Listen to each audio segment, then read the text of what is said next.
नमस्कार साथियों, मेरा नाम है अशोक पांडे और मेरे चैनल जय विद अशोक में आपका स्वागत है। फ्रेंड्स, आज हम इंडियन इकोनॉमी के मॉड्यूल सी में चैप्टर नंबर 21 का पार्ट 7 करेंगे। ये फ्रेंड्स चैप्टर है इंडियन बैंकिंग स्ट्रक्चर के बारे में, और इस पर्टिकुलर चैप्टर में लेक्चर में हमारा एजेंडा रहने वाला है जो अदर पेमेंट सिस्टम्स अवेलेबल थे उसी को हम फ्रेंड्स यहाँ पर कंटिन्यू करेंगे। एनपीसीआई के बारे में पढ़ेंगे, कौन कौन से प्रोडक्ट एनपीसीआई ने ऑफ़र किए हैं वो देखेंगे, और एनएआरसीएल जो कि बैड बैंक भी कहलाता है इसके बारे में भी हम डिस्कस करेंगे। और इसी के साथ में फ्रेंड्स ये पूरा चैप्टर 7 लेक्चर लग गए इस पूरे चैप्टर को कवर करने में हमें। ठीक है, तो स्टार्ट करेंगे friends. Other payment system continue कर रहे हैं।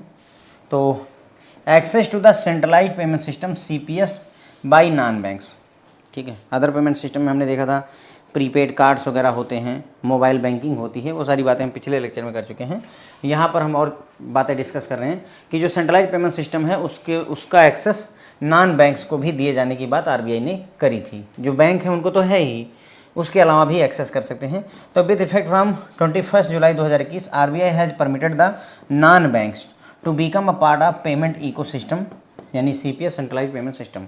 तो 2021 में आरबीआई ने नॉन बैंकों को भी सेंट्रलाइज्ड पेमेंट सिस्टम का हिस्सा बनने की permission the. For joining the membership of centralised payment system, non banks shall be allotted a separate Indian financial system code IFSC.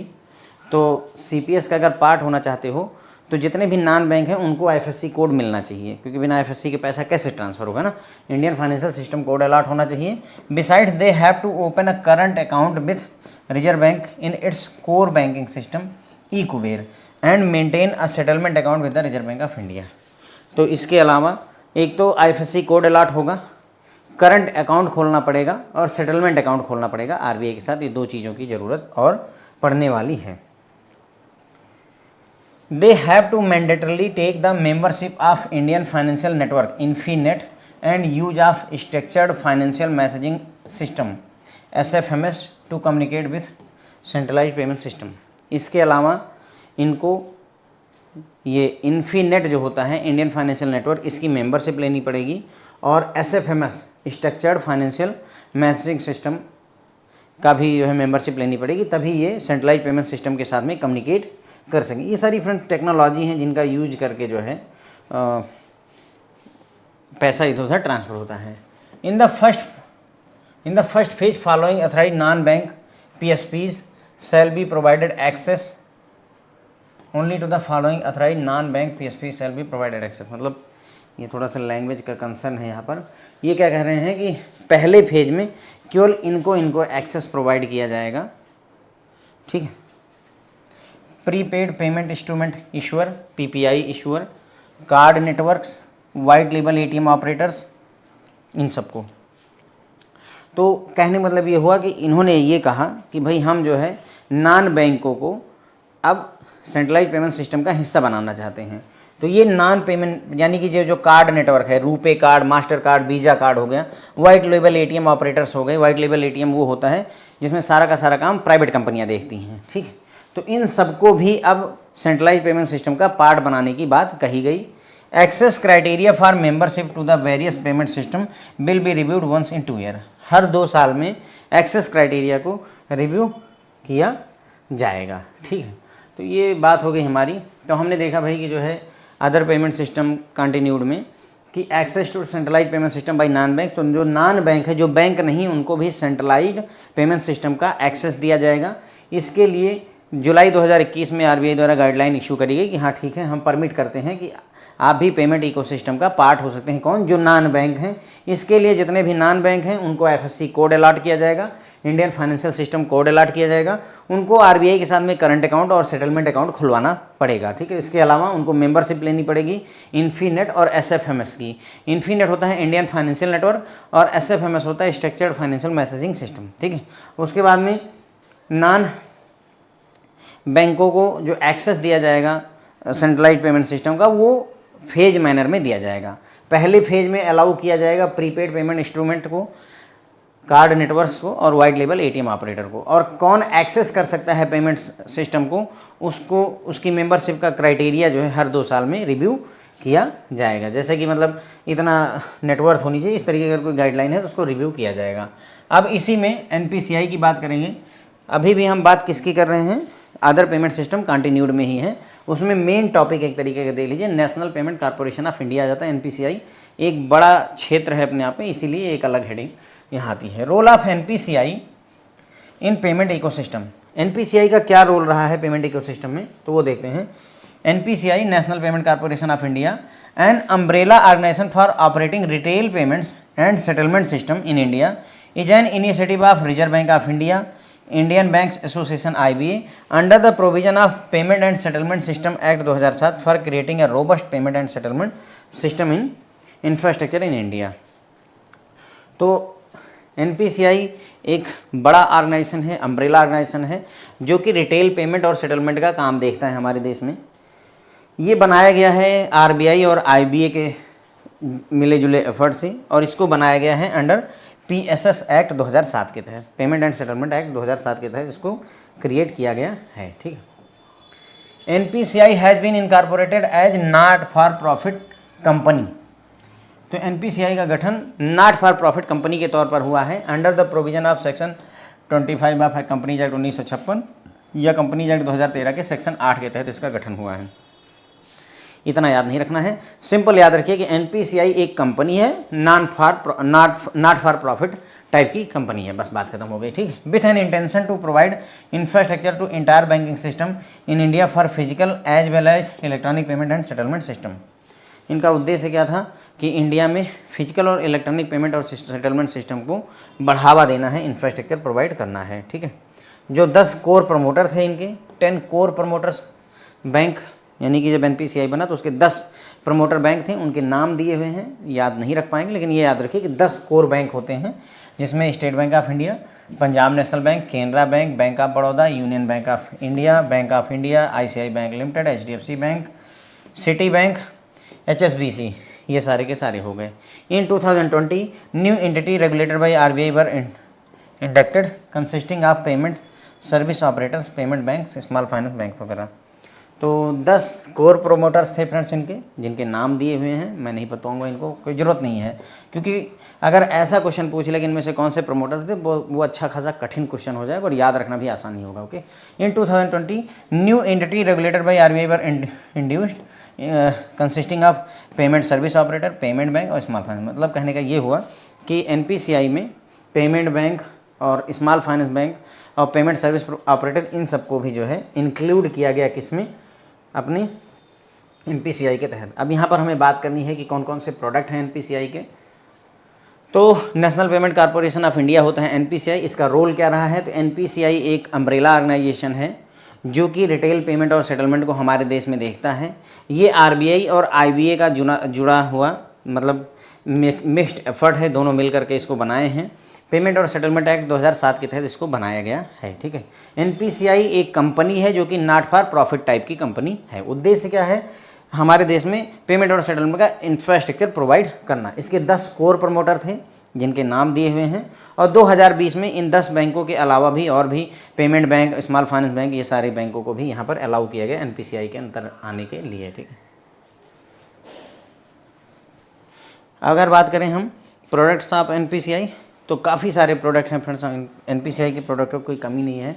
RuPay हो गया, IMPS इनका हो गया, NACH हो गया, उसके बाद में APBS यानी आधार पेमेंट ब्रिज सिस्टम हो गया, AEPS Aadhaar enabled payment system हो गया, NFS नेशनल फाइनेंशियल स्विच हो गया, UPI भी इन्हीं का दिया हुआ है, यूनिफाइड पेमेंट इंटरफेस, और उसके बाद में भारत बिल पेमेंट सिस्टम, जो हम अपना मोबाइल इलेक्ट्रिसिटी का बिल पे कर देते हैं ऑनलाइन, वो सारी चीज़ें।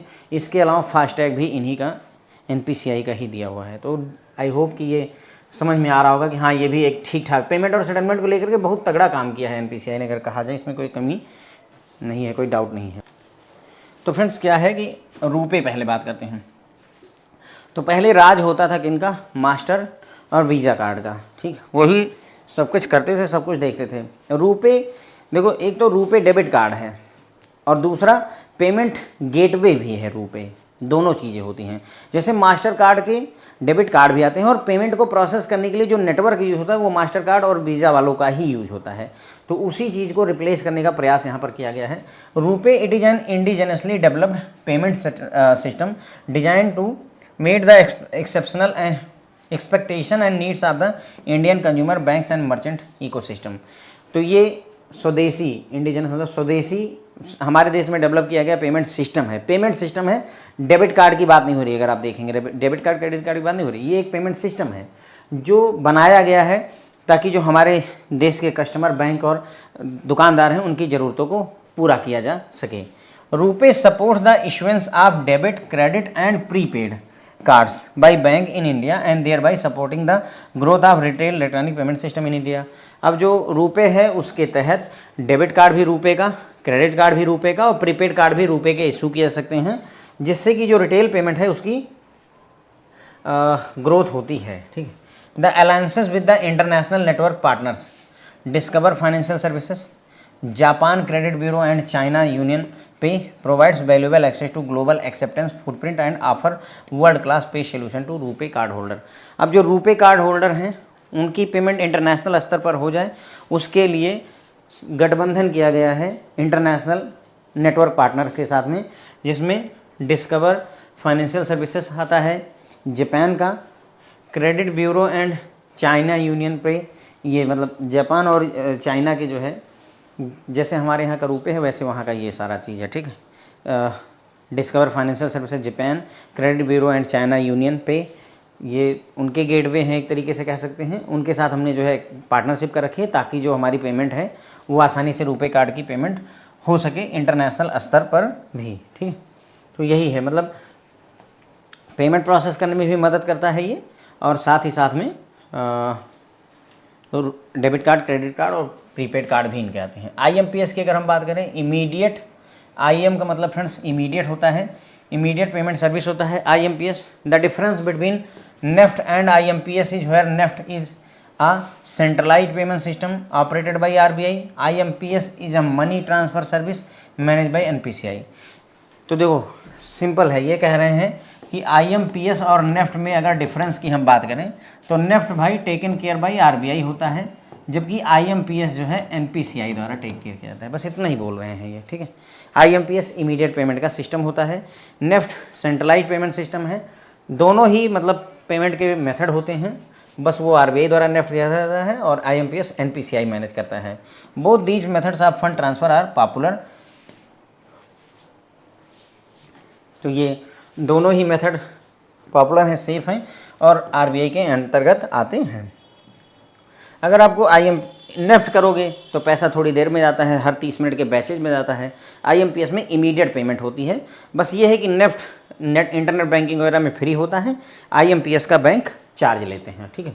NACH, National Automated Clearing House, an off line web based system for bulk push and pull transactions. NACH provide electronic mandate platform to register mandates facilitating paperless collection process of the corporate and bank. NACH जो हम ECS electronic clearing services नहीं पढ़ते थे वही चीज़ है NACH, National Automated Clearing house है। इसमें क्या है, आप वही अपना एक मैंडेट दे देते हो कि हमारे खाते से हर महीने 1000 रुपये SIP के कट जाएँ और चले जाएँ जिस किसी भी SIP में आपने पैसा लगा रखा है, मोतीलाल ओसवाल या व्हाटएवर है। ठीक है।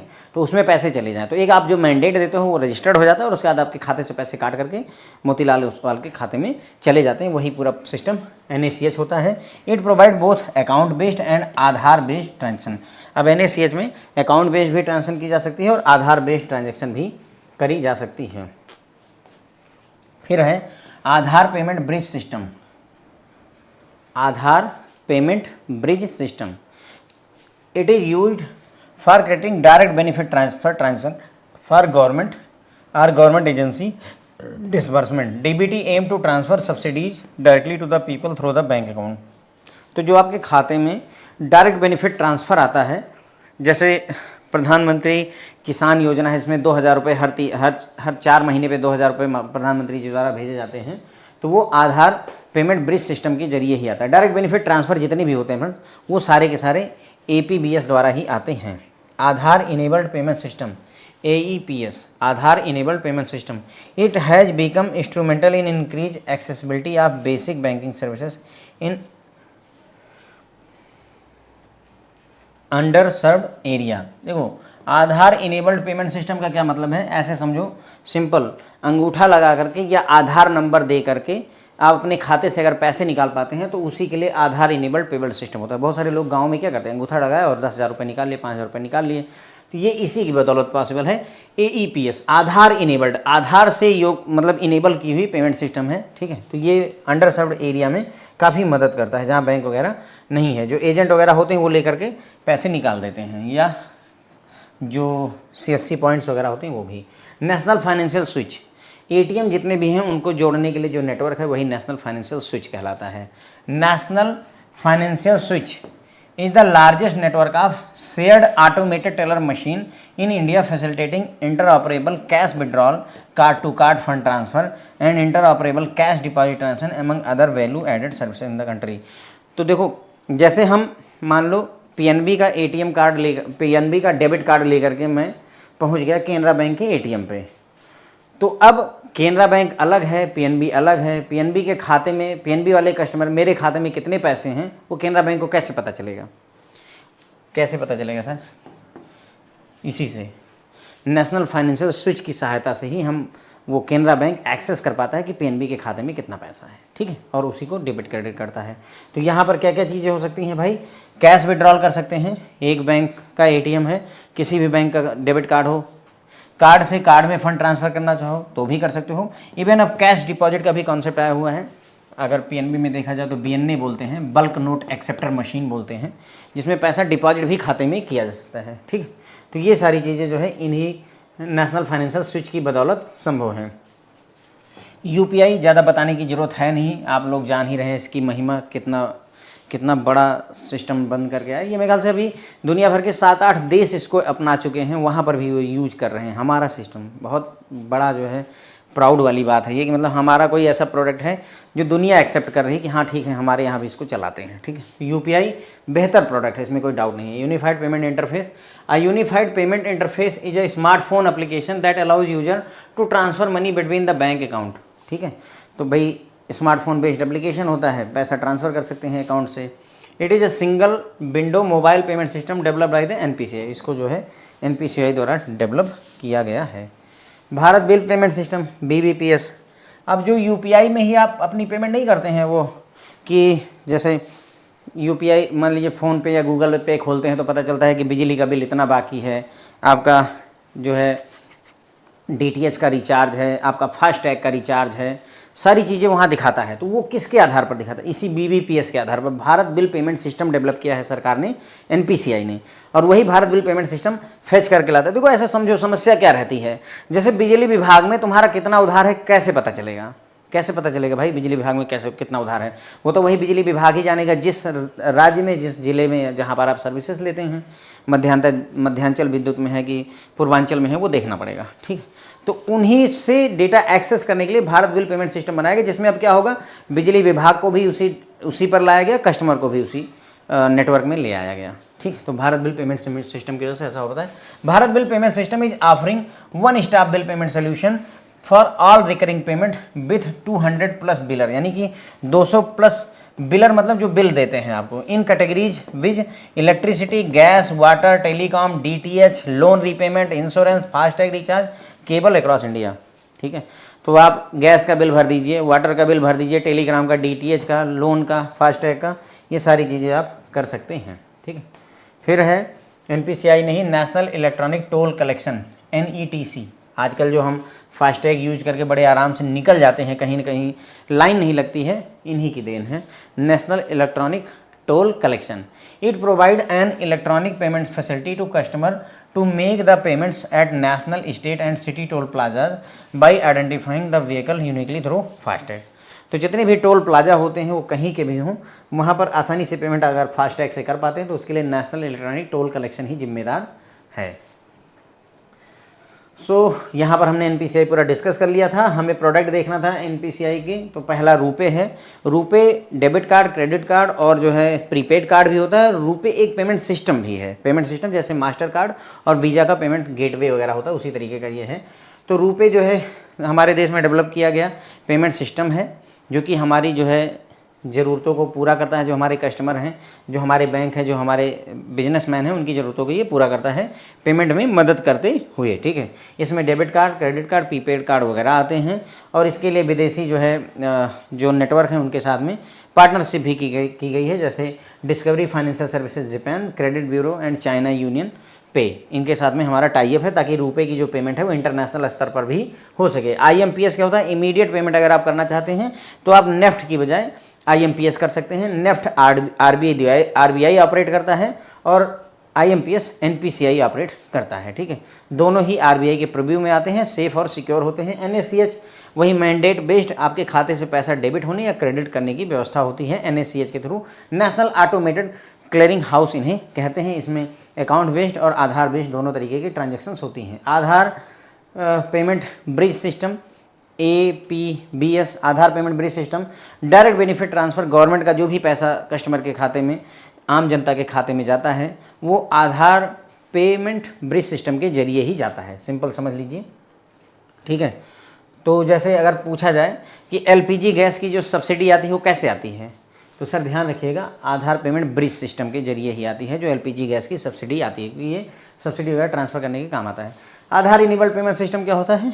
अंगूठा लगा करके पैसे निकालने की व्यवस्था आधार इनेबल्ड पेमेंट सिस्टम कहलाती है। नेशनल फाइनेंशियल स्विच, जो बैंक होते हैं उनके सारे ATM आपस में कैसे कम्युनिकेट करते हैं, कैसे बातचीत करते हैं, तो उसी के लिए नेशनल फाइनेंशियल स्विच बनाया गया है। इसके तहत पैसा विड्रॉ भी कर सकते हैं आप ATM से कार्ड में ट्रांसफ़र कर सकते हैं, इवन पैसा डिपॉजिट भी अपने अकाउंट में कर सकते हैं। वो नेशनल फाइनेंशियल स्विच की वजह से हो पाया है। UPI यूनिफाइड पेमेंट सिस्टम होता है, मोबाइल के थ्रू आप पेमेंट करते हैं, बात खत्म हो गई। भारत बिल पेमेंट सिस्टम, ये आपका जो बिल होता है उन सब का वन स्टॉप सोल्यूशन है कि एक ही जगह पर आप अपना इलेक्ट्रिसिटी का, गैस का, वाटर का, टेलीकॉम का, DTH वगैरह इन सब की पेमेंट आप कर सकते हैं। फास्टैग के रिचार्ज वगैरह कर सकते हैं। नेशनल इलेक्ट्रॉनिक टोल कलेक्शन जो होता है, फास्टैग के जरिए आप जो है जितने भी टोल प्लाजा हैं उन पर अगर पेमेंट कर पा रहे हैं तो उसके पीछे यही जिम्मेदार हैं। ठीक है, अब बात करेंगे आगे recent development in banking sector. ये सबसे आखिरी बात हो रही है हमारी, इसके बाद कोई टॉपिक और नहीं बचता है।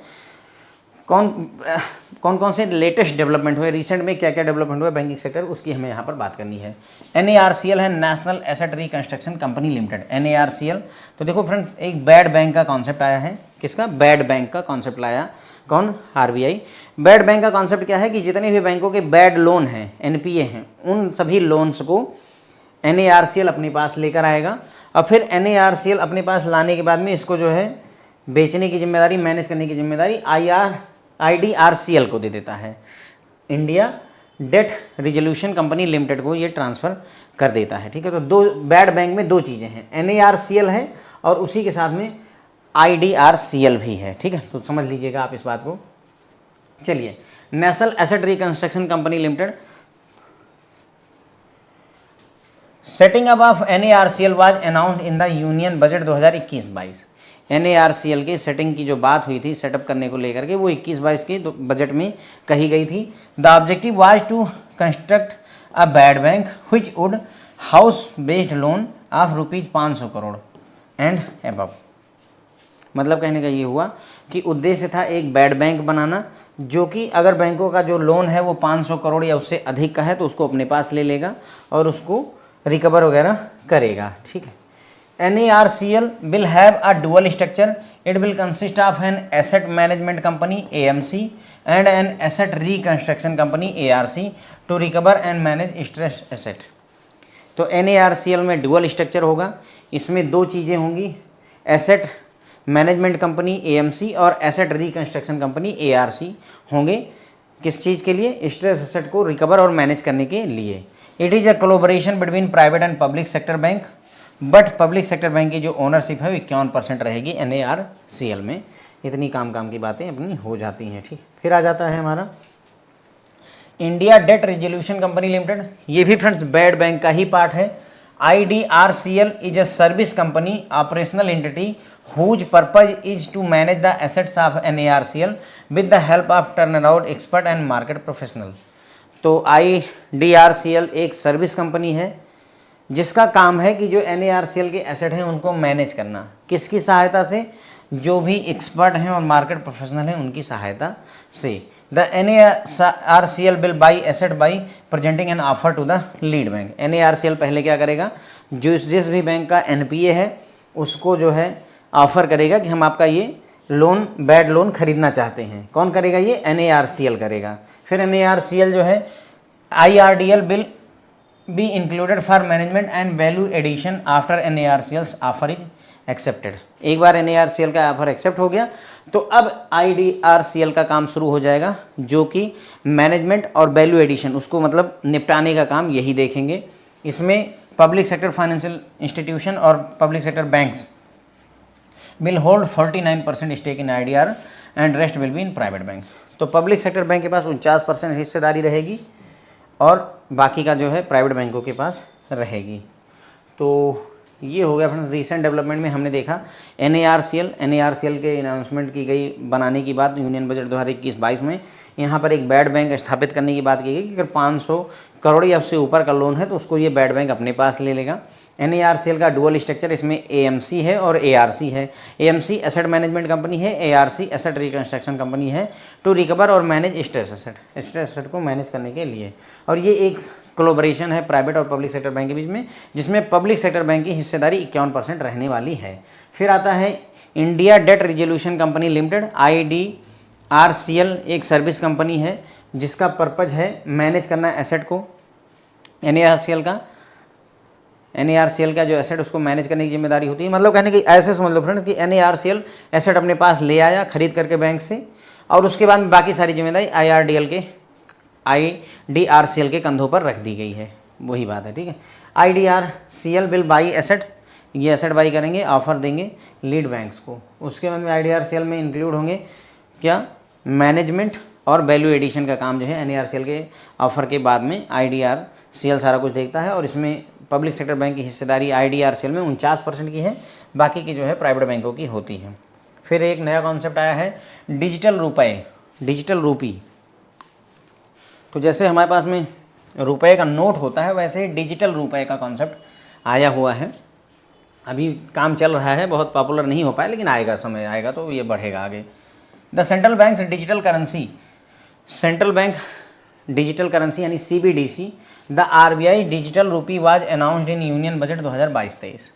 तो RBI का जो डिजिटल रूपी है उसी को central bank digital currency CBDC भी कहा जाता है। ये 2022-23 के यूनियन बजट में अनाउंस किया गया था। A CBDC is a digital representation or token of nation's legal currency. जो सेंट्रल बैंक डिजिटल करेंसी है, ये एक जो हमारे देश का लीगल करेंसी है उसी का डिजिटल रिप्रेजेंटेशन या टोकन होता है।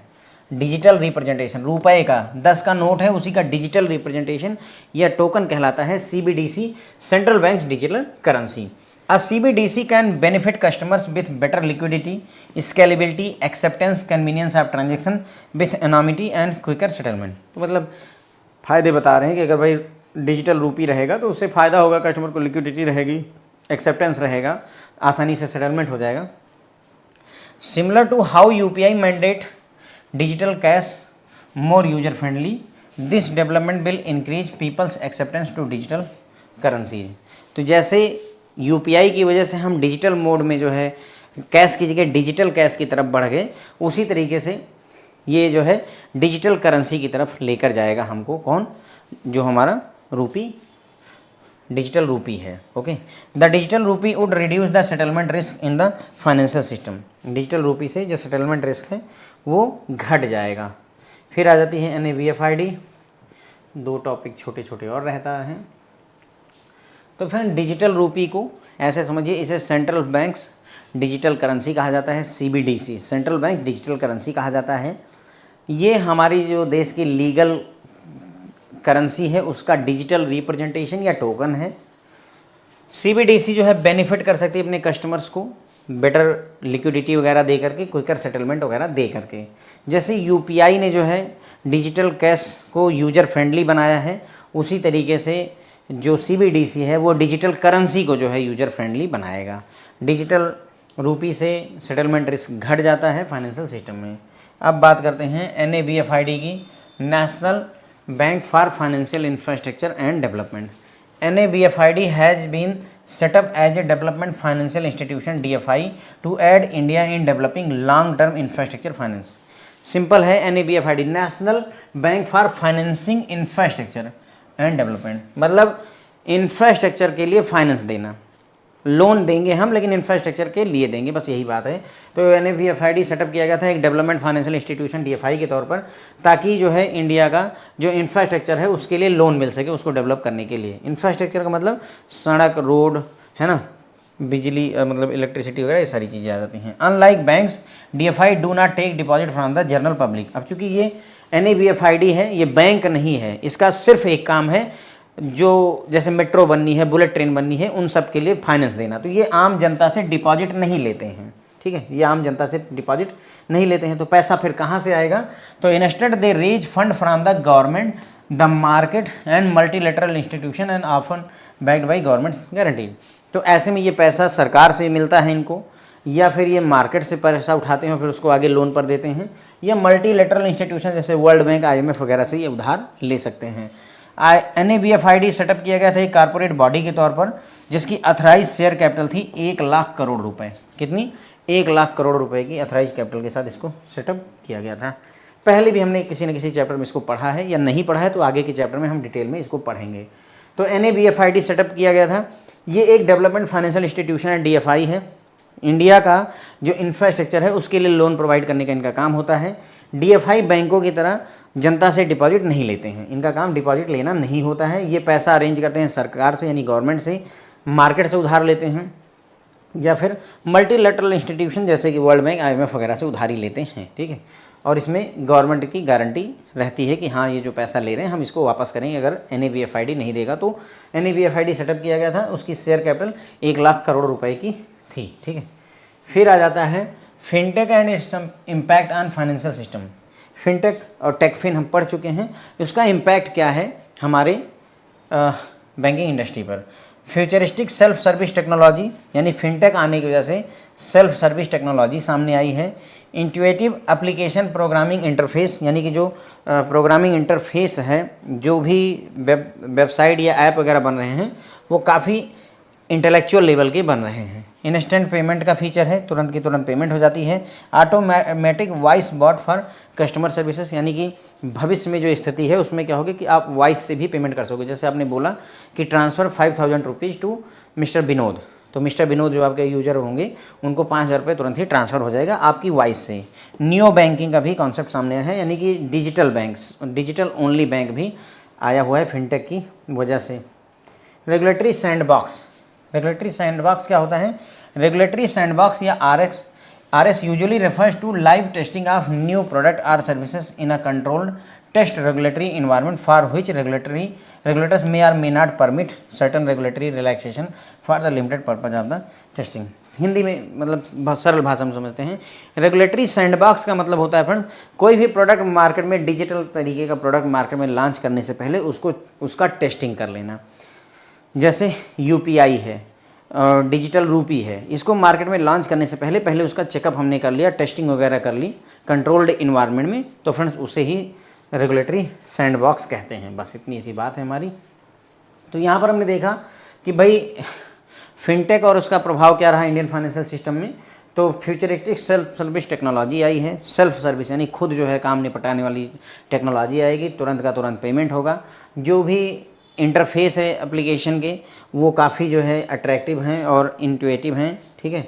ऑटोमेटेड वॉइस वाले बॉट सामने निकल करके आ रहे हैं, डिजिटल ओनली बैंक निकल करके आ रहे हैं। फिर रेगुलेटरी सैंडबॉक्स आया है हमारे सामने। रेगुलेटरी सैंडबॉक्स का मतलब होता है कि हम जो भी प्रोडक्ट लॉन्च करने वाले हैं उसकी लाइव टेस्टिंग कर लेते हैं, उसको मार्केट में लॉन्च करने से पहले कंट्रोल्ड इन्वायरमेंट में, टेस्ट रेगुलेटरी इन्वायरमेंट में, जिसके लिए हो सकता है रेगुलेटर परमिट करे या ना परमिट करे। मतलब जो चीज़ें हम उसमें फीचर चेक करेंगे, हो सकता है उसके लिए RBI बाद में रेगुलेट मतलब अलाउ ही ना करे, लेकिन हम उसको लाइव इन्वायरमेंट में चेक करते हैं कि अगर ऐसा है तो क्या होगा, ऐसा है तो क्या होगा, ठीक है। तो एक तरीके का मतलब जान लीजिए टेस्टिंग के काम आता है रेगुलेटरी सैंडबॉक्स।